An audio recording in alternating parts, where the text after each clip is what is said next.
Hello, I'm Paul Boney, the managing partner of Whitkeefer's healthcare practice. I want to welcome you to our conversation, which is around building bridges in a new era of collaboration in healthcare. So one thing that became clear right away in COVID in the early stages is that provider health systems had to reach out and collaborate with other organizations, existing stakeholders, but also new types of stakeholders and organizations and competitors. Orchestrating many of these collaborations across providers and related organizations are state health and hospital associations. We're extremely fortunate today to be joined by three highly respected health and hospital association CEOs for a substantive discussion around their learnings, their views, and examples of collaboration. And we believe these examples of collaborative, bold, innovative leadership are to be honored and to be shared. And this is a central goal for having this discussion today. We want you, our viewers, to learn more about these models and these principles so that you can apply them as we go forward. So looking forward to diving into models of collaboration between organizations, processes, and examples that have emerged through COVID, and importantly, how these three leaders are serving their communities. So let me briefly introduce our guests today, and full biographical information can be found through the links that will be attached to this association, or this session, excuse me. First, allow me to introduce someone I've had the pleasure of knowing for nearly 20 years. Sorry, B, if that dates us a little bit. Time flies. Yeah. B. Grouse, who is the CEO of the Healthcare Association of New York State, Haney's. B, glad to have you with us today. Great to be here. Thank you. And Steve Walsh, who is officed about a mile from me here in Burlington, Massachusetts, who is the CEO of the Massachusetts Health and Hospital Association. Steve, great to see you. Thanks for joining. Thanks for having me, Paul. And Ted Shaw, CEO of the Texas Hospital Association. I know my Texas-based colleagues and others at the firm have enjoyed a long-standing connection with THA. Ted, thanks for making time this afternoon. Looking forward to helping. Great. Well, before we jump in, I first want to thank all of you and your teams for the tireless, substantial leadership that you have been providing. I think through COVID, it certainly demonstrated the vibrant mission and the critical role that the three of you and your teams play in supporting communities. So thank you, first of all, for your leadership in this time. So let me dive right into our discussion. And Steve, I'd like to tee off with you, if I might. And you and I had a chance to talk in early March during the early phases of this challenge, when the issues of ambiguity of PPE and bed capacity were certainly heightened. And in that conversation, you gave some examples, frankly, I found compelling, and that actually helped to germinate the idea of this discussion.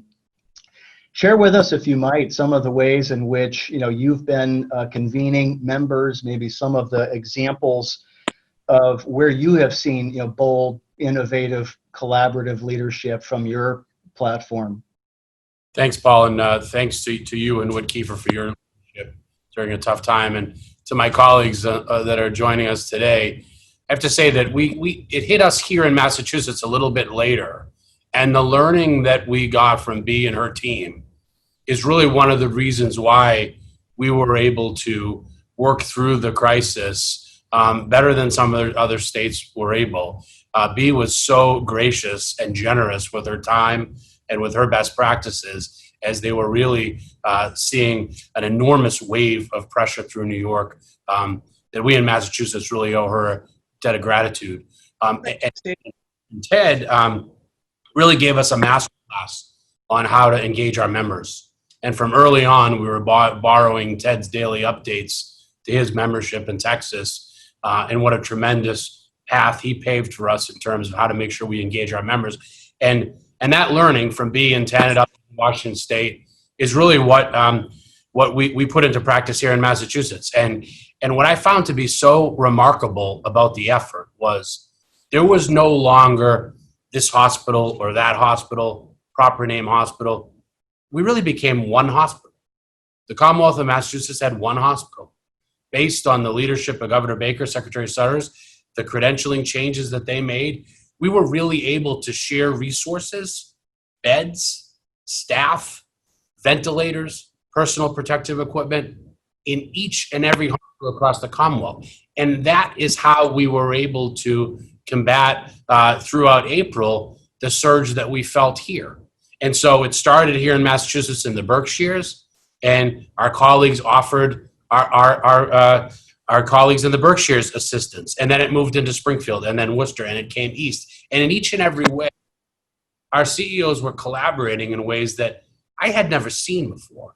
I'm not sure they had ever seen it before. We were on the phone every morning at 7 a.m. and every morning we would review our ICU bed capacity, our med-surg bed capacity, our ventilator capacity, our PPE, and our testing limitations or challenges. And we would talk about what each incident commander in each region of the Commonwealth needed in order to be able to meet the demands of the patients on that particular day.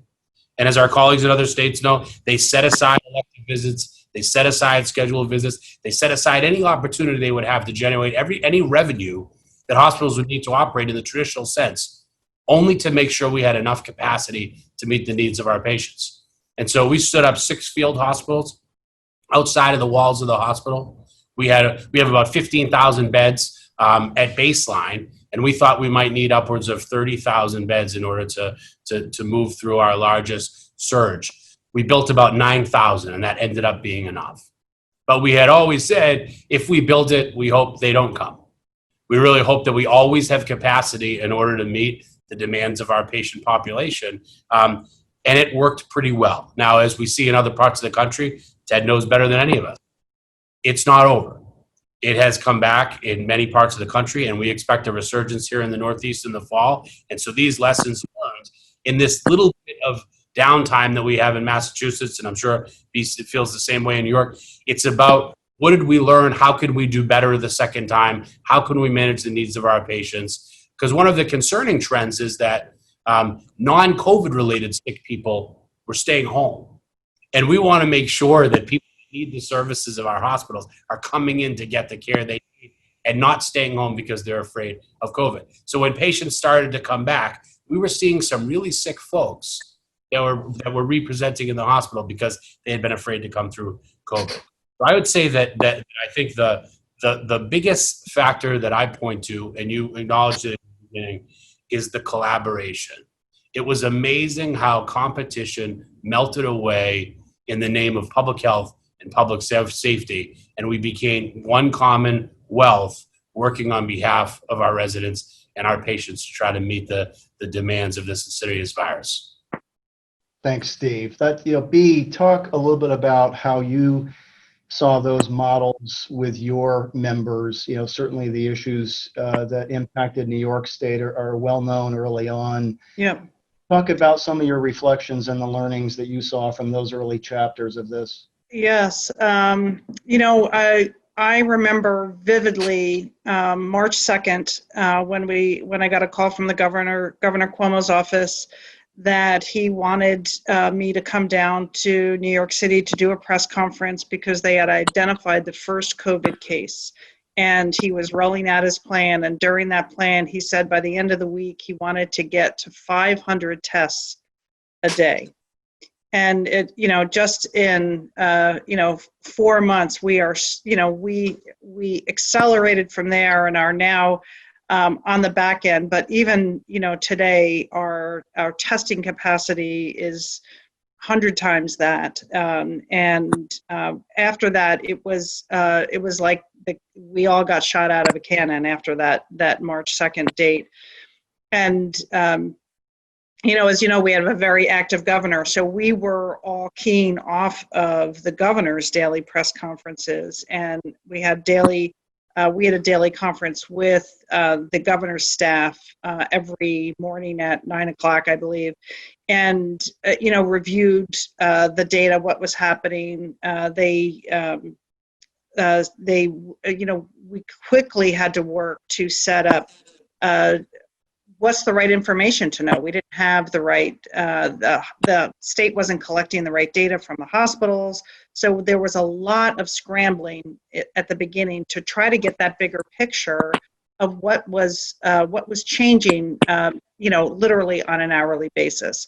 So we played a lot of catch up in those days, and I think really we're very task focused on how we were going to try to anticipate, a week or 2 weeks down the line. So my reflection on those first couple of weeks was just, it took us a couple of weeks to really get a handle on what was happening, and then working very, very closely with the governor's office to get those executive orders, address liability issues, and try to stay ahead of some of the many issues that fortunately he was able to address in the declaration of emergency, emergency declaration, and all of the waivers that followed there. So it was a big scramble in the beginning, and then we continued to scramble for 2 months after that. But it was, at least we had the data that we were looking for. Yeah, thanks, B. Ted, Steve made reference to your models of member engagement. Share with us some of your reflections, the learnings that you've had, and some of the examples of collaborative convening that you've done at THA. We're lucky also in that we were hit slowly, at least, and then it's obviously accelerated recently. And there were the learnings and watchings of what was happening in New York and in Washington that made us aware. And so we began early on having 2 huddles a day with all of our, what I call our COVID team. And they would each meet with either the state health departments or the governor's office. And we would make sure that communication was robust to our members every day, 7 days a week as we started up. And a number of things on that area is we built upon the history that we had in Texas of disasters. But what we learned quickly was disasters like hurricanes are one place. And this was hitting everywhere. And even in when we had a hurricane disaster, we could learn, we could lean on Nebraska or New York or somewhere to send us staff. Well, nobody's sending staff. And the other thing that was evident quite early was the PPE supplies and stockpiles were totally inadequate and aged.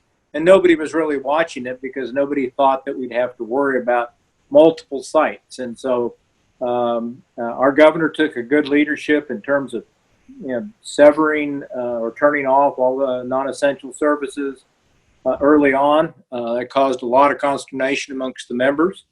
But while they did that, they were able to create an excess of about 80% more COVID beds than what were originally isolated.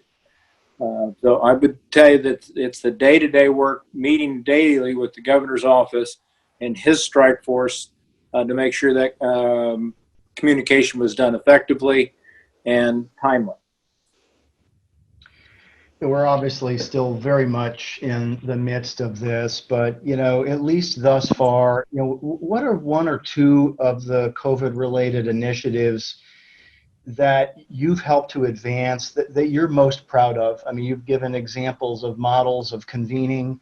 What comes to mind when you think about what you're proudest of thus far? Steve, comments? Yeah, Ted mentioned PPE. I think that was an early challenge, and we partnered with the life sciences community here in Massachusetts, and they put a call out to all their members, and we set up a supply hub, and we got probably as much donated PPE as we purchased. It was really remarkable, the collaborative effort among other businesses in terms of helping get us supplies. And so we still are really in our conference center downstairs, which used to have almost daily or weekly conferences, is really a distribution center at this point. And so I think the other leaders in business in the Massachusetts economy stepped up. And I think we're pretty proud of that coalition that was built. And I would say the other area that we spent a lot of time on, I'm sure my colleagues the same, but the post-acute transitions. We spent a lot of time with the skilled nursing facilities, long-term acute care hospitals, our behavioral health hospitals, because in order to be able to always keep capacity open, we had to continue to move patients through the continuum.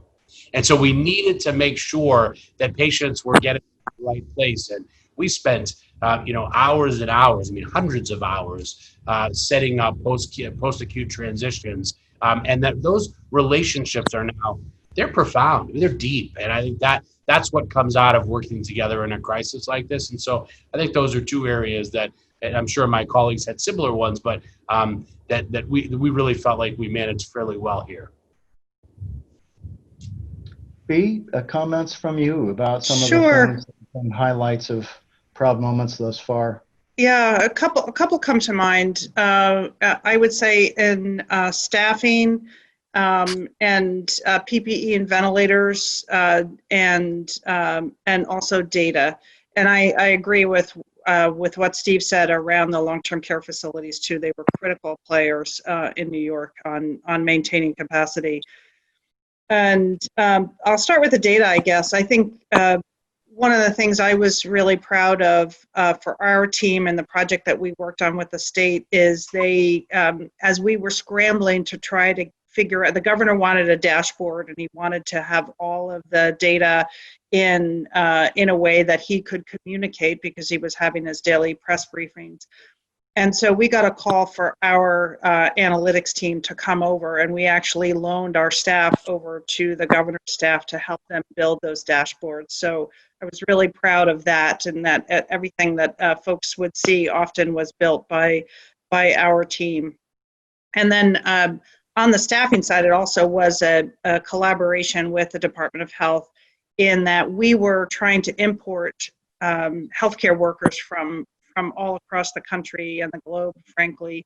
And we helped to build and then also put the policy behind it, a staffing portal that helped to facilitate the import of physicians, nurses, respiratory therapists, and others. And in fact, we're building on that expertise today. We're about to launch a website and a program with the Arizona Hospital Association. And Ted, if you're interested, I know we reached out to your team as well on staffing issues, where we did all of the background and policy work to make sure that the two states were compatible to transfer, actually lease employees from from a New York system to an Arizona system. So we did all that back office work to make sure that the healthcare workers are taken care of from the time they leave New York until the time they return, and to make sure that they know where they're going. So we built all of that back office support and are ready to launch that today. So I'm very excited about that and hope that we can continue to do that. And then the final one was on PPE generally, but on ventilators. We established a ventilator sharing program. As you know, in New York, the pandemic was really concentrated down in the New York City area, which is in the southern end of the state of New York. So 95% of the virus was down there, and then all hospitals were closed, but upstate there was not the same level of patient acuity that there was or overload down in New York State. So we created a ventilator sharing program that, again, used data to create a dashboard of hospitals that needed ventilators and hospitals that had ventilators to transport. So we were able to stand that up pretty quickly and help our members make sure that they got the ventilators that they needed. And we've used that model in other areas as well. Great examples. Ted, share with us some examples that have emerged for you thus far, things that you're proud of that you and your team at THA have helped to advance. Well, I would tell you one of the best things we did is we early on decided not to do some of the things that we just had a toe in the water. For example, we don't, in our state, the Department of Health and Human Services is the one that collects the data. Not that they do it well or comprehensively, but we decided not to get in and try to usurp that, but to augment it. So working with their teams and working with and providing the context and contacts to all of our hospitals, we got all the data flowing appropriately. And as Steve and B will appreciate, in Texas, we have 255 counties. They're home rules, so those 255 judges that rule those counties or run those counties, depending on how you look at it, all have their own data requests. And so coordinating those and making sure that there are regional emergency response teams were asking for the same data in the same fashion and facilitating that was a major issue and a major play. And the other one was finding where PPE was. And as opposed to trying to jump in and become a procurer, what we did is we set up a portal and a website where people could offer to sell supplies and PPE, and then we fed that to the governor's team, who would then vet all of those people, because for every one good PPE vendor, we found 10 that were just perhaps fraudulent, but certainly not effective. And when we saw the prices going from 50 cents a mask to $9 a mask, you can imagine the industry's and much less the government's response to it. So finding a way to make sure that that information got to the people that were charged with it, and then using the state's emergency management capabilities to deploy all of the PPE once we opened up the air bridge and things to those hospitals. Interesting enough, again, is that we have 255 counties. Even today, there's 10 counties that don't have a single case. It's hard to tell the county judge in that in Hudspeth County, you need to pay attention. So opening the state became our challenge, and working with the governor and trying to give them the information on what they could and couldn't do, and to work with his his COVID task force to ensure that there was information that they got that was timely about capacity, what was going on in our markets. We eventually ended up to where we now have a Tuesday and Thursday call statewide, led by THA, but really it's at the behest of the Department of Health and Human Services. Is Dr. Hellerstadt is on that call so he can learn from everybody around the state every Tuesday and Thursday what's going on, what are the hot spots, what are the needs. And that has helped really facilitate that communication. That's terrific. I mean, obviously, by virtue of what we do here, we're very passionate about exceptional leadership. And I'd be interested to hear from each of you. I mean, while the issues have been profoundly challenging, what are some of the specific leadership characteristics and competencies that you've seen on display that have most inspired you? Some of those specific characteristics that you've seen with your members or other stakeholders or with your teams. Steve, your perspective on some of those items? Thanks, Paul. Our CEOs are really incredible leaders, and I think we see that across the state, and nowhere was it more on display than during this time, and continues to be. I think one of the things that seems easy, but in this time is often taken for granted, is that's their ability to simply be honest with the public, tell the truth about where we are. And we've all talked about data in various ways, but I think our hospital leaders really become a trusted source for what's actually happening on the ground, and the ability to tell the truth to their constituents as to what's happening, what we're seeing. And it's not always good news. And like he remembers the first day that she got called, I can remember the first day we had the governor on our morning call with our CEOs, and we were, seems so long ago, we had just experienced our first death. And it was like emotional. And then as the weeks and months went on, there became all too many of them.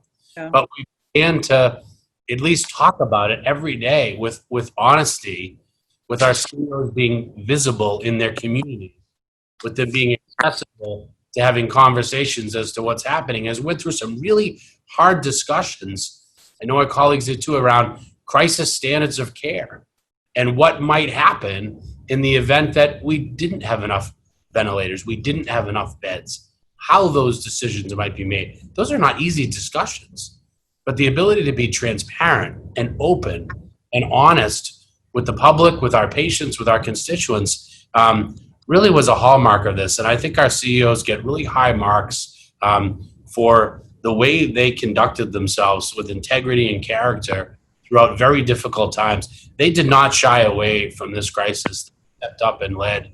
And I think that's what we needed. And I think our healthcare leaders will be able to do that on other important issues now moving forward.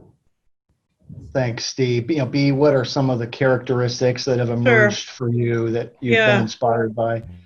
I think, building off of what Steve said, I would echo communication, and you can't under communicate. And I think the communication, clarity, and compassion are what I heard from Steve, but also what I experienced and what comes to mind for me.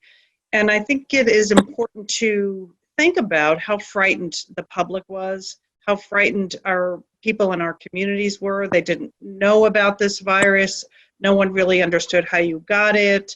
And so, providing clarity and guidance in a time when, the leaders in at the state and national level were still trying to figure out what was going on was incredibly important. And as Steve said, often either the news wasn't good or there just wasn't enough, to go on to really provide that guidance.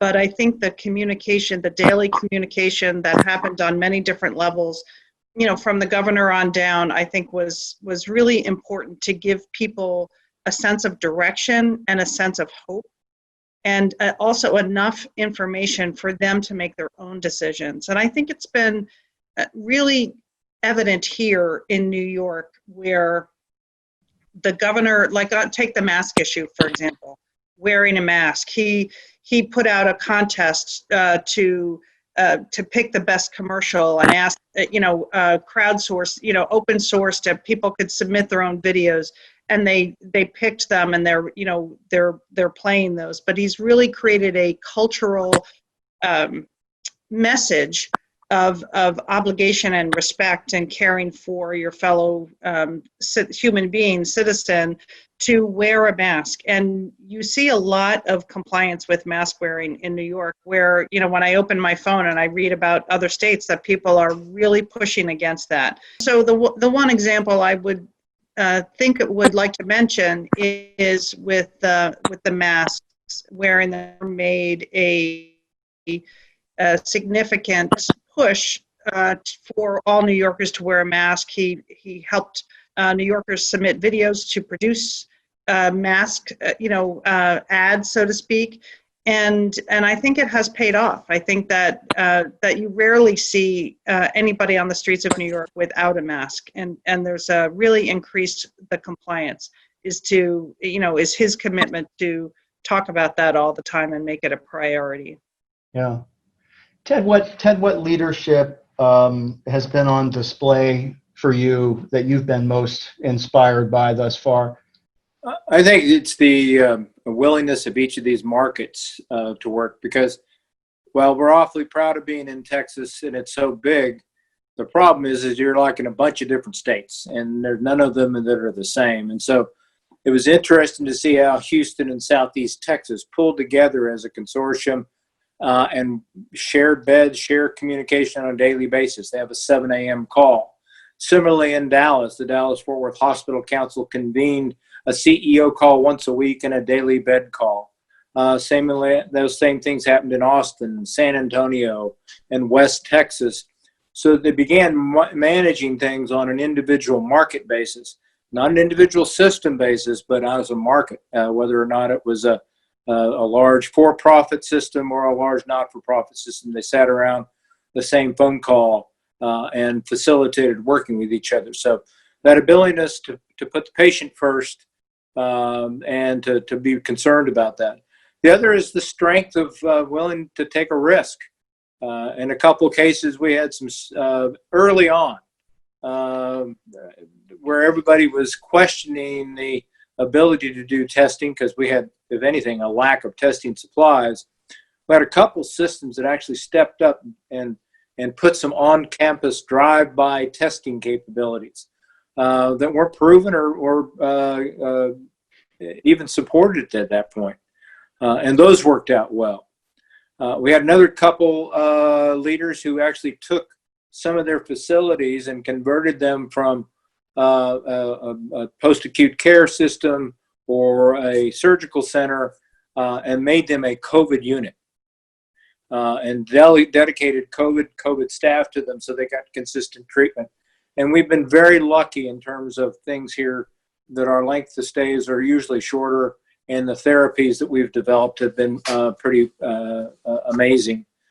But like everybody else, we're short on supply, whether it be remdesivir or whether it be staffing. And right now it's certainly staffing. As this second surge or second wave has hit, I may have to take B up on her offer to find some shared staffing because I'll be working with you. Good. Well, we sent some your way, and now it'll be our turn to get some Absolutely. back. You got it. You got it. Real-time collaboration right here. So, Well, no, one of the neat things about being on, we have a group of all the hospital execs, hospital association execs called SHAPE. And when we ran into a problem or if we wanted to share something, we put the SHAPE list, and it's, you get 40 out of 50 responses every day. It was absolutely amazing.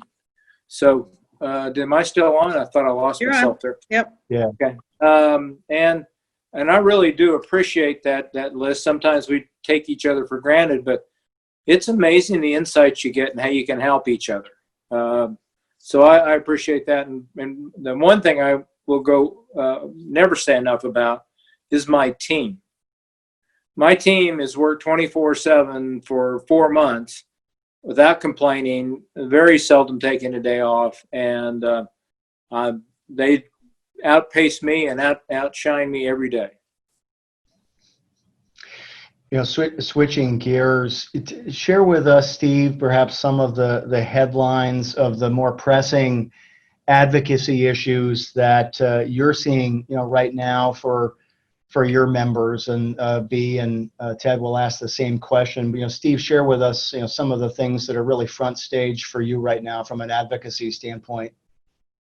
Yeah, look, I think that the things we talk about as successes continue to be our greatest challenges. PPE being first and foremost. I mean, never before have healthcare providers had to compete with Main Street America for personal protective equipment. I mean, there are people that are buying infrared thermometers and gloves and masks and gowns that never did before. And you can't blame folks. I mean, they're trying to get the economy going again. There are people that have lost a lot in their own personal business and in the economy, and everybody wants to be able to be safe. But this is not anything that we've experienced before. And if there's a resurgence in the fall, or when there's a resurgence in the fall here, it's just going to be that much more difficult to get PPE. And Ted talked about, one out of every, we got a shipment of masks to a local community hospital, certified, NIOSH stamped, counterfeit, right? And those stories have been all over the country. I mean, really, what an incredible time for people to be taking advantage, but that just happens. And so that's going to continue to be an issue for us. Finances are going to continue to be an issue. It's as large and larger in other states, certainly in New York and Texas, but Massachusetts, our hospitals are going to lose $5 billion by Labor Day. When they talked about Major League Baseball not having a season, they were concerned because Major League Baseball would lose $4 billion. Well, Massachusetts hospitals are going to lose $5 billion. And so it's a serious problem as we think about what's next in terms of the stability of the finances of the hospital, especially as we want them to survive and thrive into the next round of this. And I mentioned before the health and safety of our patients. I'll just mention it again. Getting patients back to the hospital. Yeah. Hospitals are safe places to be. We have had incidents of stroke down 50%, heart disease down 50%, appendicitis down 20%. That does not mean those things weren't occurring. It just means people weren't presenting. And that's a concern. We are safe, ready, here for you. We want to make sure patients that need care are getting to the hospital so we can take care of them. Thanks, Steve. B, some of the advocacy issues in Albany and Yes, Washington for you? certainly. We don't have the PPE issues right now, although we are planning for a fall surge. So the governor has issued a requirement that all hospitals have 90 days of PPE. So we're in the process of figuring out how to make that happen. But that's it's not in a crisis, fortunately. And really funding. Funding from the federal government. Currently now, and I think the numbers are about to change, the state, because of their response to the coronavirus pandemic, they are more than $13 billion in the hole. So unless they get a bailout from Congress, we're going to have a state deficit. And our legislature's coming back virtually this week. They still have not been able to implement the budget that they did pass because of the looming deficit. And our hospitals have been desperately in need of funds from Congress via the Provider Relief Fund, and hopefully this next round of legislation that goes through Congress in the next couple of weeks. Because as Steve said, I don't know what our latest numbers are. I want to say 9 or 10 billion in the hole, but since March 18th, the state of New York canceled all elective surgery. That has now been gradually turned back on, but they went months without revenue, and we're paying, $8-9 a mask, and a premium for gowns and gloves and everything else that they had to have. And the financial repercussions are still rippling through the state. So we need federal, financial relief is really where we are. Yeah. Ted, how about you from an advocacy perspective? Most everything is funding, and funding. Whether it be the PPE loans that these small hospitals need to be forgiven, whether it's the advance payments on the Medicaid system, Medicare system. But as I look forward, we're about ready to go back into a post-election system.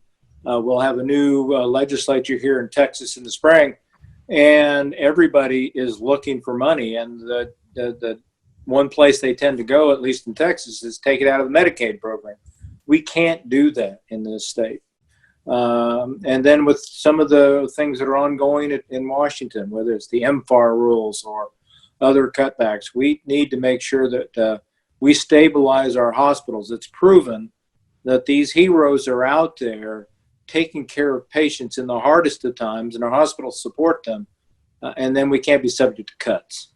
It's just got to be able to be paid for. And you look at something that's just now turning the corner, and we've had remdesivir as an allocation that's basically come as a gift from Gilead, now is going to be having to be paid for.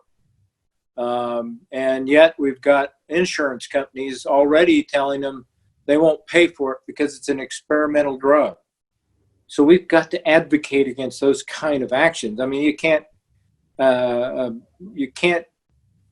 put handcuffs on our caregivers in the time of a pandemic.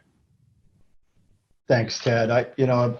Final question that I'd ask each of you to comment on, and it's something we could certainly spend an entire session on, has to do with what in this unprecedented time of COVID has been exposed in terms of health inequities, and certainly minority groups, economically disadvantaged, what people of color have experienced specific to COVID.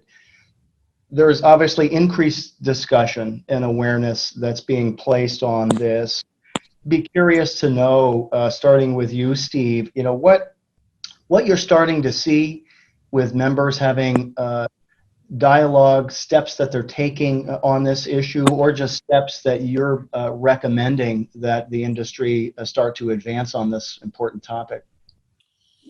Yeah, thanks, Paul. COVID has highlighted the decade-long inequities in certain of our urban centers, and enough is enough.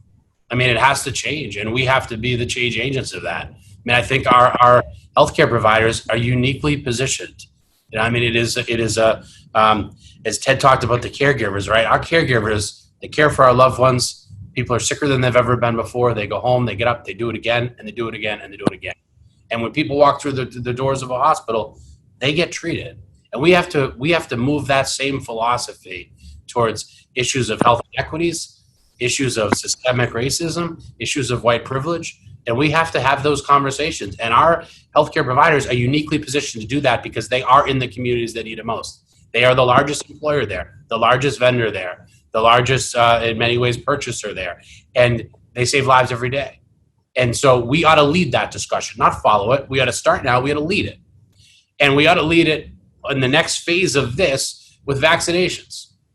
Most of our urban centers, at least in Massachusetts, I'm sure it's like this in other places, there's high density. There are folks that are frontline workers or they're service workers, oftentimes on public transportation, taking the subway or the bus. Why don't we flip the switch on this and make communities of color the first communities to receive the vaccination, not the last? It's the right thing to do for health equities, but it's also the right thing to do for public health. So when those two things match, shame on us if we don't do the right thing and begin to change this and flip the switch on this today. There is no tomorrow for this. It is today, and every day this has to be something we're talking about, we're working at, we're having uncomfortable and hard conversations, and we're flipping the script and we're making it better for people that work and live in urban centers that have been historically underfunded, underrepresented, and there have been ongoing health inequities. Applaud your conviction to this, Steve. B, what are some things you and Haney's are looking at in this issue? Whoop, you're on mute. First of all, I want to agree with everything that Steve said. The time is now. Enough is enough. You know, you look at New York's data, and you think about the 5 boroughs of New York City, again, where 95% of the virus was. And the communities of color and the low-income communities were the ones that were most effective because they lived in crowded housing. They were dependent on public transportation, and they were essential workers in that they were working in hotels, they were working in grocery stores, and in hospitals, of course. So they were the ones who were most disproportionately affected. And we have to have these conversations. I could not agree with Steve more. We ought to be we will be leading these conversations, and we will be making sure that we have the tough conversations with our community leaders. I mean, what I'm doing is we're doing what we do best is the policy research. I'm meeting with one of my members tomorrow virtually, who's from Brooklyn, and we're pulling together community leaders to make sure that we can better understand how hospitals can help to address this structural poverty in a longer term way. It is absolutely going to take conversation, but it's going to take capital. And we have to have, as leaders who deal with our respective state budgets and the federal budget, year in and year out, we have to begin to take a stand that more money needs to be allocated for vaccines, for adequate food, for adequate housing, so that we are beginning to address what has been all around us. It's obvious, you can see it every single day. We have just chosen not to deal with it. And I hope those days are done. Ted, your perspective? Yeah, I agree with both B and Steve, and I take this as an opportunity for us also to take advantage of some of the things that have come out of COVID. Telehealth, it's been enormously successful. So how can we push that to the communities of color and underserved communities? There's a technology being developed in Dallas, but I'm sure there are a few others in the country that were now able to drive the residents or incidents of care down to a single block level and find out why, whether it be a food desert or whether it be a community that is experiencing a higher than usual amount of disease. Those technologies that we have developed during COVID are certainly available for us to help drive this and identify where the problems are. So let's look to deploying some of the, if you want to say, some of the good things that have come out of COVID. Well, on that note, Ted, that might be a good place to wrap things up. And, certainly while these challenges are profound, one of the silver linings I think that we've all seen, have been some of the aspects of where healthcare organizations have been innovating, have been coming together and collaborating, and all of the models and examples that all three of you have put light on this afternoon. So I want to thank you for your time. This has been enlightening. It's been enjoyable. And I again want to thank you for the important roles that each of you play, your teams play.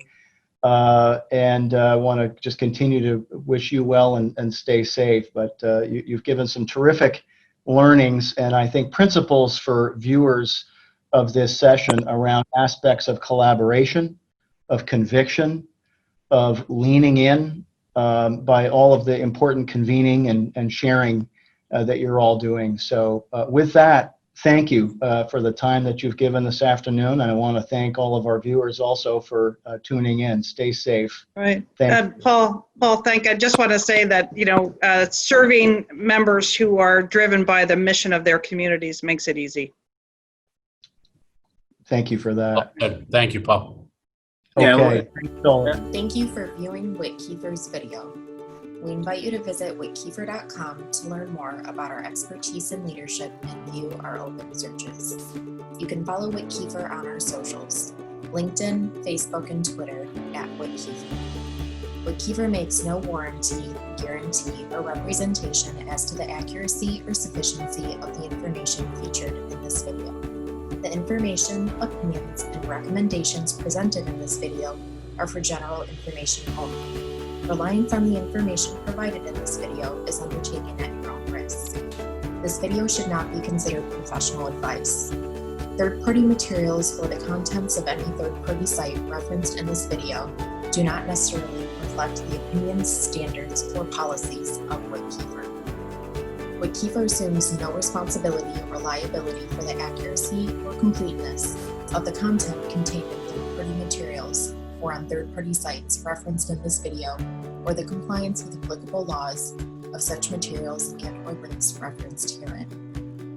Whit Kiefer makes no warranty that this video or the server that makes it available is free of viruses, worms, or other elements or codes that manifest contaminating or destructive properties. Whit Kiefer expressly disclaims any and all liability or responsibility for any direct, indirect, incidental, special, consequential, or other damages arising out of any individual's use of, reference to, reliance on, or inability to use this video or the information presented in this video.